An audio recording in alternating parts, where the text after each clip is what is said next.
जब भी यह आदमी किसी होटल में ठहरता है तो सबसे पहले दरवाजे के हैंडल पर एक गिलास रख देता है और फर्श पर एक बर्तन का ढक्कन रख देता है। अगर कोई कमरे में घुसने की कोशिश करे तो आवाज होते ही उसे तुरंत पता चल जाएगा। उसका फोन चाहे कितना भी महंगा क्यों ना हो, एक कॉल करने के बाद वह उसे तोड़ देता है और पानी में फेंक देता है ताकि कोई उसकी लोकेशन ट्रैक न कर सके। सोते समय वह हर 30 मिनट का अलार्म लगाता है। इससे वह कभी इतनी गहरी नींद में नहीं जाता कि कोई उस पर हमला कर सके। वह कोई आम इंसान नहीं है, वह दुनिया के सबसे खतरनाक कॉन्ट्रैक्ट किलर्स में से एक है। आज उसका मिशन एक करोड़पति आदमी को मारना था। योजना बिल्कुल आसान थी, इमारत में छिपकर इंतजार करना और निशाना दिखते ही गोली चला देना। तभी अचानक एक महिला उसके सामने आ गई और उसका साफ निशाना रुक गया। कुछ देर बाद आखिरकार उसका टारगेट सामने आ गया। यह बिल्कुल सही मौका था, लेकिन उसने देखा कि उसकी दिल की धड़कन 65 बीट प्रति मिनट थी। एकदम सटीक निशाने के लिए यह थोड़ा ज्यादा था, लेकिन अब इंतजार करने का समय नहीं था। उसने ट्रिगर दबा दिया। उसने दूसरी गोली चलाने के बारे में सोचा, लेकिन उसी पल सामने के पर्दे बंद कर दिए गए। मिशन नाकाम हो चुका था। उसने तुरंत अपना सामान समेट लिया। भागने से पहले उसने फर्श पर पड़ा खाली कारतूस भी उठा लिया। वह कभी अपने पीछे कोई सबूत नहीं छोड़ता था। वह अपनी इलेक्ट्रिक बाइक पर बैठा और पुलिस के पहुंचने से पहले ही वहां से गायब हो गया। रास्ते में उसने बंदूक की मैगजीन फेंक दी, फिर अपना बैग भी छोड़ दिया। वह गलियों से होकर ऐसे रास्तों से निकला जहां पुलिस की नजर कम पड़े। उसने अपना हेलमेट भी नदी में फेंक दिया। इसके बाद वह एक सुविधा स्टोर के पास बने बाथरूम में गया। वहां उसने खुद को अच्छी तरह साफ किया, दाढ़ी बनाई, कपड़े बदले और अपने ऊपर परफ्यूम लगाया ताकि पुलिस के कुत्ते उसकी गंध न पकड़ सके। फिर उसने टैक्सी ली और एयरपोर्ट पहुंच गया। अंदर जाने से पहले उसने अपनी आखिरी बैकअप पिस्तौल भी कूड़ेदान में फेंक दी। फिर भी उसका डर खत्म नहीं हुआ। उसे लग रहा था कि पुलिस के कुत्ते उसकी गंध पकड़ सकते हैं। तभी एक पुलिस डॉग उसकी तरफ देखने लगा। यह देखकर वह लाइन से बाहर निकल गया। वह तुरंत वॉशरूम में गया। उसने अपने हाथ 10 बार धोए और सफाई करते समय अपनी घड़ी भी फेंक दी। फर्जी पहचान पत्र की मदद से उसने नई टिकट बुक की और आखिरकार सुरक्षा जांच पार कर ली। उसने अपने बॉस को कॉल करके बताया कि मिशन पूरा नहीं हो पाया। बॉस बहुत गुस्से में था, लेकिन उसने सिर्फ इतना कहा, कोई बात नहीं, देखते हैं। कॉल खत्म होते ही उसने सिम कार्ड निकाल दिया और उसे पूरी तरह तोड़ डाला। प्लेन में बैठने के बाद भी वह पूरी तरह सतर्क था। उसने देखा कि एक आदमी बार बार उसे घूर रहा है। फिर वही आदमी उसे टर्मिनल में दिखाई दिया और बाद में बोर्डिंग गेट पर भी। अब उसे खतरे का एहसास होने लगा। उसे लग रहा था कि कुछ गड़बड़ है। उसने तुरंत अपना फैसला बदल दिया और उस फ्लाइट में नहीं गया। उसने तय किया कि रात एयरपोर्ट के पास एक होटल में बिताएगा। उसने खाने के लिए स्टेक मंगवाया, लेकिन उसे हाथ तक नहीं लगाया। जैसे ही वेटर कमरे से बाहर गया, उसने दरवाजा लॉक कर दिया। फिर हमेशा की तरह हैंडल पर गिलास और फर्श पर ढक्कन रख दिया ताकि अगर कोई अंदर घुसने की कोशिश करे तो उसे तुरंत पता चल जाए। उसने सुरक्षा के लिए स्टेक वाला चाकू भी अपने पास रख लिया। रात बिना किसी परेशानी के गुजर गई। सुबह उठकर उसने हर चीज ध्यान से जांची। उसे कोई खतरा महसूस नहीं हुआ, इसलिए वह होटल से बाहर निकल गया। कुछ समय बाद उसने दूसरी फ्लाइट पकड़ी और बिना किसी दिक्कत के अपने शहर पहुंच गया। वह अपनी पिकअप ट्रक में बैठा और घर की तरफ चल पड़ा। रास्ते में उसने कई बार अपना रास्ता बदला ताकि यह पक्का हो सके कि कोई उसका पीछा नहीं कर रहा। आखिरकार वह अपने गुप्त ठिकाने पर पहुंच गया, लेकिन जैसे ही उसने फिंगरप्रिंट स्कैनर की तरफ हाथ बढ़ाया, उसकी नजर अचानक जमीन पर पड़ी। वहाँ कुछ ऐसे छोटे छोटे निशान थे जिन्हें देखकर उसे तुरंत समझ आ गया कि उससे पहले कोई यहाँ आ चुका था।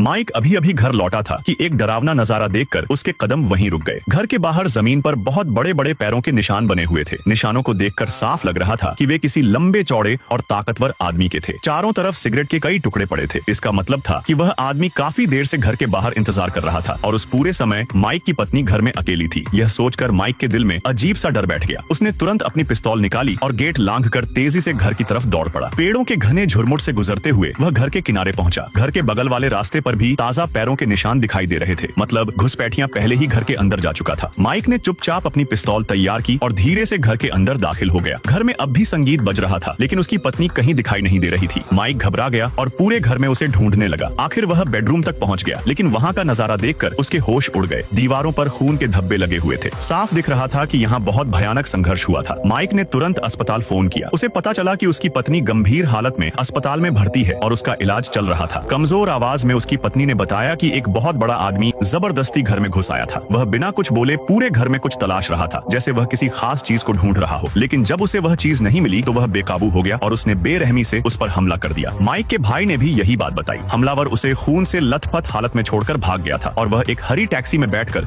वहां से निकला था। उसी पल माइक ने मन ही मन कसम खा ली कि वह उस आदमी को हर हाल में ढूंढ निकालेगा। अगले दिन माइक पूरे शहर में उस हरी टैक्सी को तलाशता रहा। कई घंटों की खोज के बाद उसे एक सुनसान सड़क पर वही टैक्सी दिखाई दे गई, लेकिन उसने तुरंत कोई कदम नहीं उठाया। उसने सिर्फ टैक्सी कंपनी का नाम नोट कर लिया जो गाड़ी के दरवाजे पर लिखा हुआ था। शाम होते ही माइक उस टैक्सी कंपनी के दफ्तर पहुंच गया। वह मदद मांगने का बहाना करने लगा। जैसे ही कर्मचारी ने दरवाजा खोला, माइक ने फौरन अपने चेहरे पर मोजा चढ़ा लिया। दरवाजा खुलते ही उसने पिस्तौल तान दी और उस आदमी को अंदर धकेल दिया। फिर उसने कंपनी के सारे रिकॉर्ड खंगालने शुरू कर दिए। उन्हीं रिकॉर्ड में उसे एक गाड़ी की जानकारी मिली। वही गाड़ी माइक के घर के बाहर रुकी थी। ठीक उसके घर लौटने से कुछ देर पहले उस गाड़ी के ड्राइवर का नाम लियो था। वह एक जवान लड़का था। माइक ने उसकी फाइल निकाली और उसकी तस्वीर ध्यान से देखने लगा। इसके बाद उसने पूरे दफ्तर में तोड़फोड़ कर दी ताकि यह सब एक आम चोरी जैसा लगे। अगली सुबह माइक कंपनी के बाहर जाकर खड़ा हो गया। वह लियो के बाहर आने का इंतजार करने लगा। कुछ देर बाद लियो अपनी ड्यूटी पर निकलने के लिए बाहर आया। माइक चुपचाप उसका पीछा करने लगा। लियो सड़क किनारे खड़ा होकर सवारी का इंतजार कर रहा था। तभी माइक जल्दी से उसके पास पहुंचा और जल्दबाजी में होने का नाटक करते हुए टैक्सी में बैठ गया। गाड़ी चलने के कुछ देर बाद माइक ने अपनी पिस्तौल निकाली